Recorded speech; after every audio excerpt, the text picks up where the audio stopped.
Alors bonjour à tous, donc bienvenue sur ce qui est ma première vidéo sur YouTube, première vidéo de bois.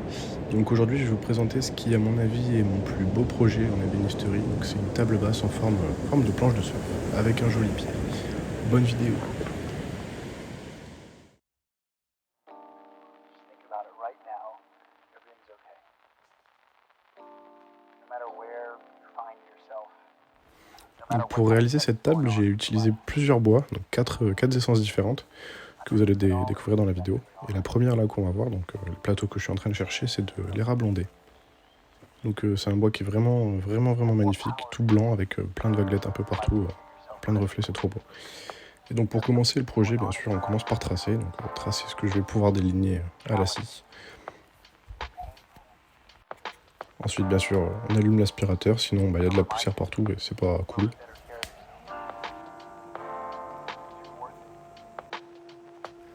Et donc ensuite, eh bien, on vient déligner les plateaux pour les rendre plus maniables et enfin, plus travaillables et les mettre dans le rabot d'égout. Et donc moi je le fais à la scie sur table parce que j'ai pas encore tiré le banc, enfin du moins au moment où je faisais la vidéo. Et voilà.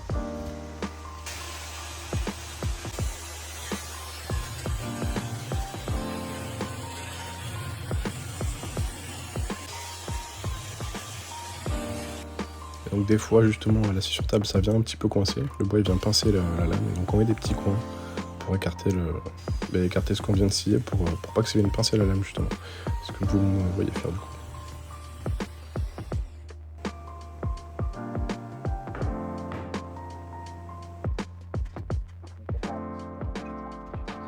Ensuite, seconde étape, on va venir dégauchir, puis raboter nos planches de bois. Donc là, ça c'est ma nouvelle machine, une rabot d'égo Felder, et je l'ai achetée d'occasion. Et c'est la première fois du coup que je retourne les plaquettes, parce que c'est une machine qui marche avec des plaquettes. Et donc là, je les retourne pour que ça soit tout neuf. Voilà.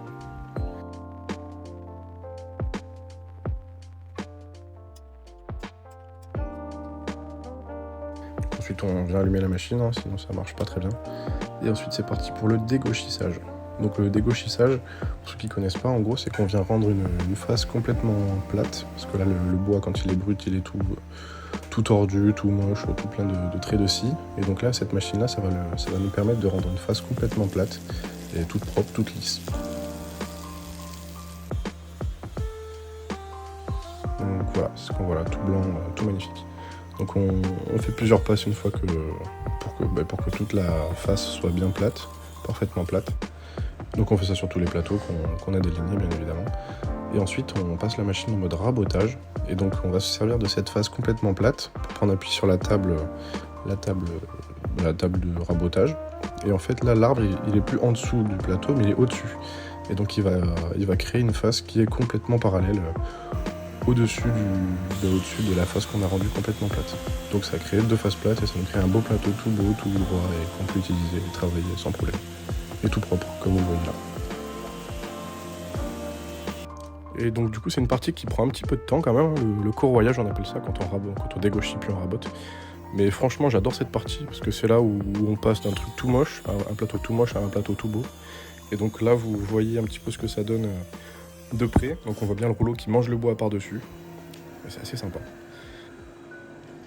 Et donc ensuite, une fois qu'on a nos deux faces complètement plates et complètement parallèles, on vient rendre perpendiculaires les champs du plateau. C'est-à-dire qu'en fait là, nos champs, je les ai coupés à la scie sur table, ils sont pas du tout parallèles, pas du tout droits ni rien, et donc on vient les passer sur la table en mode dégauchissage pour qu'ils soient tout parfaits et tout lisse. Et ensuite, une fois qu'on a fait ça, donc là moi je viens découper du padouk, ce bois rouge là c'est du padouk. C'est un bois qui est vraiment sympa, un bois africain qui est tout rouge. Et là, dans ce cas-là, il est un petit peu orange d'ailleurs. Et vous allez voir pourquoi, donc c'est vraiment sympa. Ensuite, pareil avec du chêne. Il y a un petit plateau de chêne là qui traînait dans mon atelier. Donc je viens le couper avec ma scie à onglet. On rabote, on dégauchit. Enfin, on dégauchit puis on rabote pour avoir des plateaux tout fins. Et là, vous voyez l'aspiration, c'est vraiment pas mal. Ça marche bien.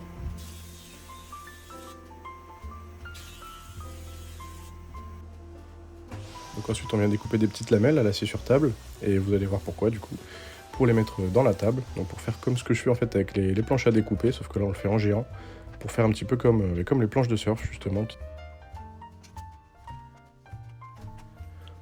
Donc ensuite, une fois qu'on a nos lamelles, et bien là on va venir coller tout ça. Et donc pour préparer le collage, déjà il faut mettre... Donc moi je mets du scotch sur des gros poteaux en bois qui sont tout droits, qui vont me servir justement à bien maintenir ces petites lamelles dans l'axe en fait du plateau. Et qu'il n'y ait rien qui dépasse, vous allez voir juste après. Donc ensuite on range tout, on protège un petit peu l'établi quand même, parce que voilà, c'est pas ouf d'avoir de la colle partout. Et ensuite on vient tout disposer, tous nos petits plateaux et nos petites lamelles, et c'est parti pour le collage. Donc le collage j'adore, mais en même temps j'aime pas, parce que c'est un peu stressant, parce qu'il faut aller vite mais pas trop se dépêcher, parce qu'il faut que ce soit bien fait. Bon là du coup j'utilise de la Tide Bond 3 pour le collage, donc c'est une colle qui est vraiment balèze, et je crois que j'ai une demi-heure à mon avis pour faire le collage, donc ça va, ça laisse un petit peu de temps quand même. Et une fois qu'on a mis de la colle partout, du coup on vient tout disposer et on vient tout mettre entre les serre-joints. Voilà, donc là on serre bien fort et vous allez voir du coup à quoi servent les petits plateaux. Donc ça sert à justement tout aligner. Là, si vous regardez en bas de l'image, on voit les plateaux qui se mettent à niveau tous. Et voilà, et donc une fois que tout est bien à niveau, on vient serrer assez fort. Comme ça, il n'y a pas de souci et on attend longtemps. Et donc une fois que c'est serré, eh bien, on se prend un petit café. Donc là, c'est une nouvelle machine de l'atelier. C'est un espresso vraiment pas mal.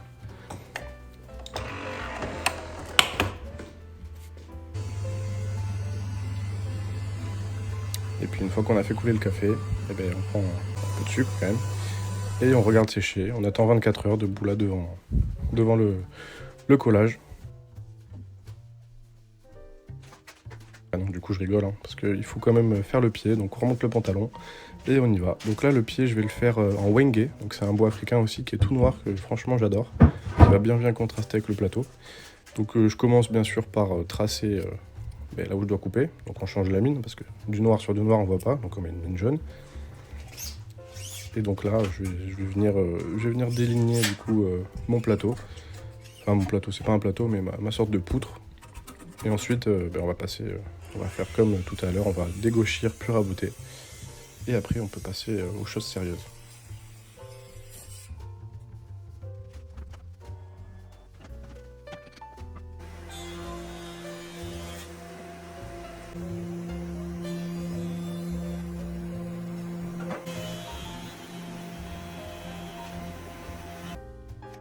Et donc là, en gros, pour l'assemblage, je vais utiliser une fraise à queue d'aronde pour faire des queues d'aronde. Donc vous allez voir à quoi ça ressemble, c'est un petit triangle qui vient faire que l'assemblage est super solide. Je vais vous montrer comment je fais juste après. Mais avant, du coup, faut décaler le collage, hein, parce que ça prend de la place et c'est assez lourd, pour accéder à la défonceuse sous table qui est juste là, du coup.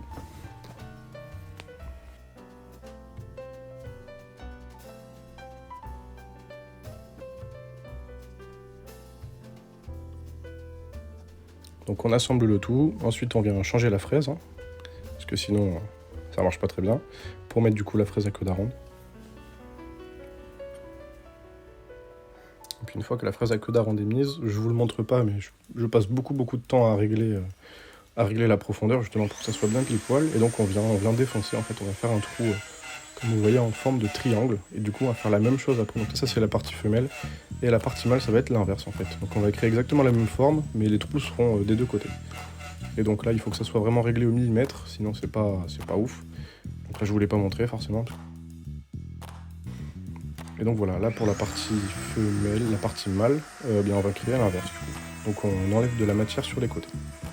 C'était un petit peu laborieux, je vous cache pas que là faire des queues d'aronde comme ça sur un truc de bouche, je suis pas très à l'aise, mais bon, c'est bien passé, donc on en profite, hein, tant mieux.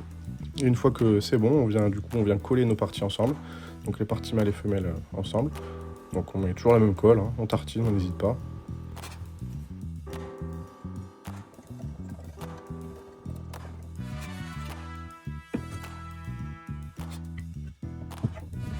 Et là, comme vous voyez, ça s'emboîte super bien. D'ailleurs, même un poil trop, mais bon, de toute façon, avec la colle qui va combler les petits trous, ça va être nickel. Donc voilà, on n'hésite vraiment pas à en mettre plein. Hein. Et là, vous allez voir, celui-là, il est un peu plus serré. Donc là, je vais être obligé de taper dessus pour bien que ça rentre. Et d'un côté, c'est bien, comme ça veut dire que c'est bien. Que j'ai bien fait ma queue d'aronde, en gros. Et voilà. Maintenant, on met le serre-joint. Donc je vous montre pas, mais j'en mets beaucoup, normalement. Et on vient attendre que ça sèche, en même temps que le plateau, du coup. Donc ensuite on vient enlever les serre-joints, hein. Et pareil pour le pied, on enlève le serre-joint sur le pied. Et d'ailleurs, le pied, justement, on peut se demander si c'est solide, mais moi, j'arrive à m'asseoir debout, enfin à m'asseoir au bout et en levant les pieds. Je fais quasiment 100 kg tout habillé, donc ça craque pas, ça veut dire que c'est solide. Ensuite, on vient ranger les serre-joints, forcément. Sinon, il y a du bazar partout, surtout que j'ai un petit atelier. Et ensuite, on va passer à une de mes parties préférées, le ponçage. Donc là, j'utilise le Tank de chez Makita, donc ça c'est la référence des ponceuses à bande. Un gros machin qui ponce fort, donc là on y va, on n'hésite pas, on enlève toutes les traces de colle, tous les petits écarts qu'il y a pu avoir, et on a un truc qui est presque propre, mais pas tout à fait.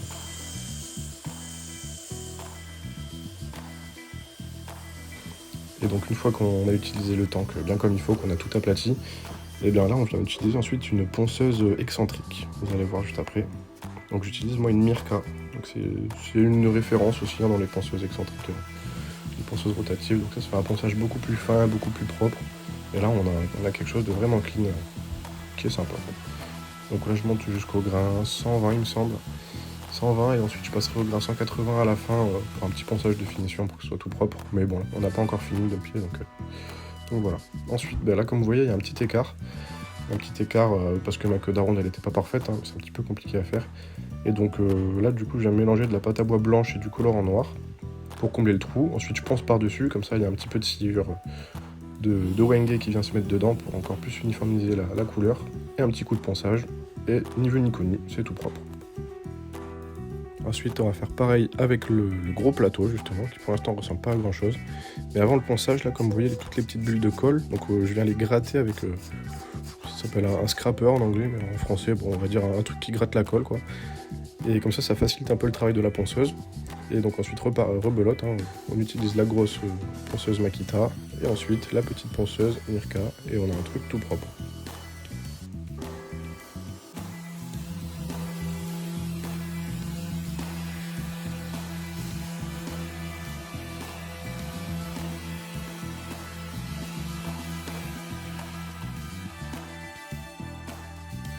Et donc une fois qu'on a tout poncé, tout est propre, là on va devoir dessiner les formes qu'on veut donner à nos deux pièces dans ce que je vais appeler ce qu'on appelle des gabarits. Donc là on prend un crayon et on va gribouiller pendant une demi-heure et au bout d'un moment il va y avoir une forme qui va apparaître et ça marche plutôt bien cette technique. Donc là vous voyez il y a le pied qui est juste là et ensuite on va passer au plateau, donc on va dessiner une jolie planche de surf et ça sera tout propre. Donc là, pareil, la même technique, on gribouille, et au bout d'un moment, il y a une forme qui apparaît, comme par magie. Bon non, en vérité, c'est que j'avais déjà fait la table juste avant, j'avais fait un prototype, et donc j'ai utilisé le prototype pour refaire la forme avec quelques modifications. Ensuite, on vient découper du coup nos gabarits, parce que faire un dessin c'est bien beau, mais il va falloir que ça me serve à quelque chose. Donc pour le pied, je découpe la bonne hauteur avec la scie sur table, et ensuite on découpe les formes à la scie sauteuse.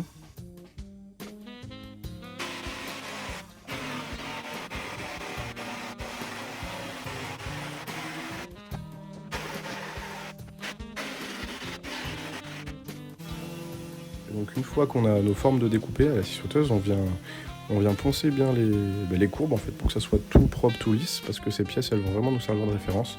Et la scie sauteuse ça fait pas un truc très très propre. Ensuite on vient bien placer le gabarit justement sur la pièce qu'on veut reproduire. Et avec ma défonceuse, vu que j'ai pas encore de scie à ruban, là je viens enlever un petit peu de matière en fait au niveau du gabarit pour pouvoir découper ensuite les gros morceaux à la scie sauteuse. Parce que vu qu'il est un petit peu épais, on est obligé d'enlever un peu de matière, parce que sinon ça marche pas. Ensuite on enlève la petite fraise, et on va mettre une fraise à copier, vous allez voir juste après. Donc voilà, c'est une fraise en fait, qui a un roulement au-dessus, et le roulement il va venir prendre appui sur le gabarit en fait. Donc, et du coup la fraise qui est juste en dessous du roulement, elle va reproduire exactement la même forme que le gabarit. Donc si vous n'avez pas compris, n'hésitez pas à me le dire dans les commentaires, je vous expliquerai un petit peu mieux. Et donc ensuite on vient faire la même chose du coup pour les petits pieds en forme d'aileron, donc d'aileron de requin ou quoi. Et une fois qu'on leur a donné la forme, là je vais en plus leur donner un petit chanfrein, enfin un petit angle pour qu'ils soient vraiment sympa à regarder. Et donc le process est un petit peu complexe à la scie sur table. Et là vous voyez heureusement que j'ai pas mis mes doigts parce que le truc qui me servait à le pousser a touché la lame.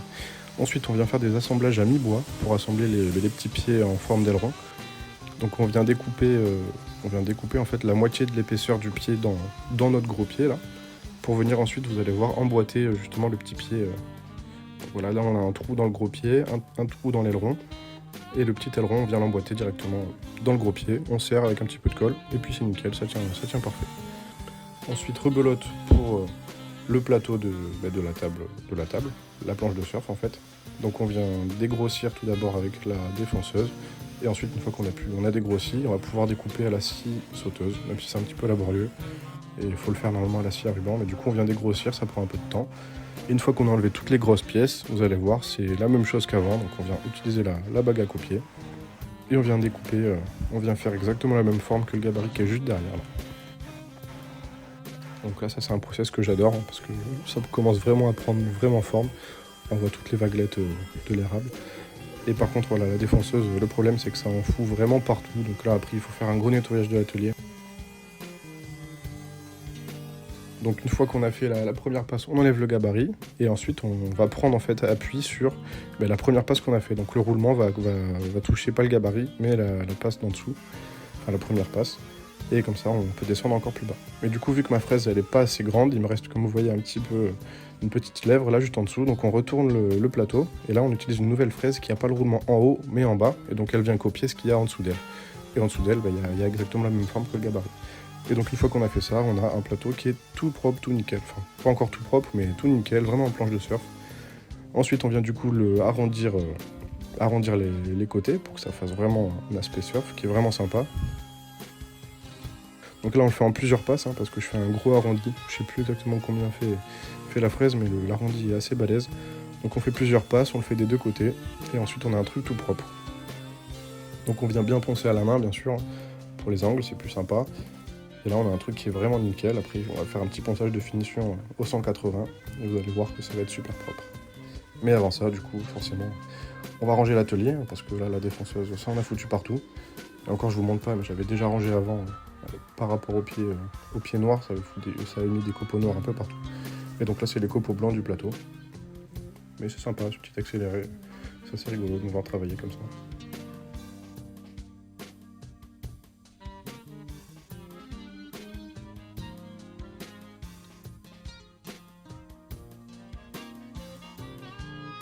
Et donc une fois que tout est propre, et bien là on va passer au ponçage vraiment de finition pour que tout soit nickel, tout soit clean et qu'on puisse enfin passer du coup à l'assemblage et à la finition. Donc là vous voyez le pied, je vous ai pas montré mais j'ai fait un gros quart de rond dessus aussi et ça donne un pied qui est vraiment... Enfin j'adore cette pièce, je suis super content.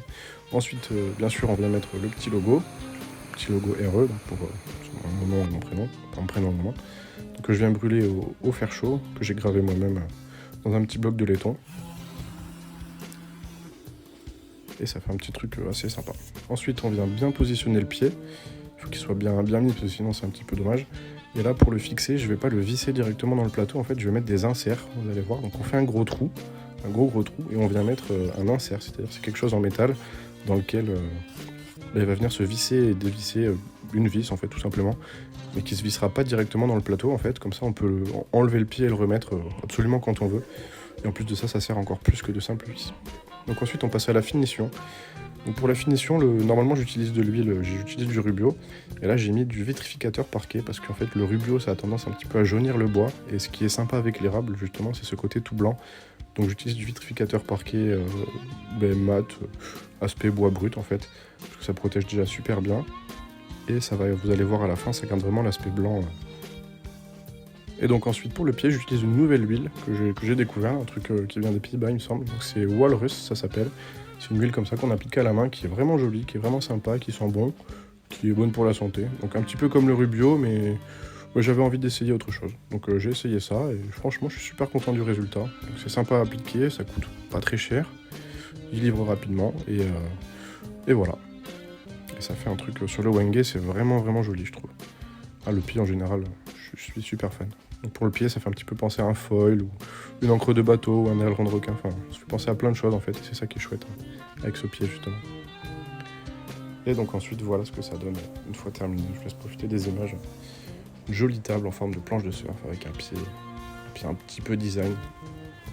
Et je ne l'ai pas dit juste avant, mais pour le pied, je me suis un petit peu inspiré d'une création qu'ont fait les youtubeurs 4Eyes. Ils ont fait un truc un petit peu pareil, qui avait aucune notation avec le surf, mais leur pied était vraiment magnifique. Donc je m'en suis vraiment inspiré. Et ça donne quelque chose de vraiment super sympa.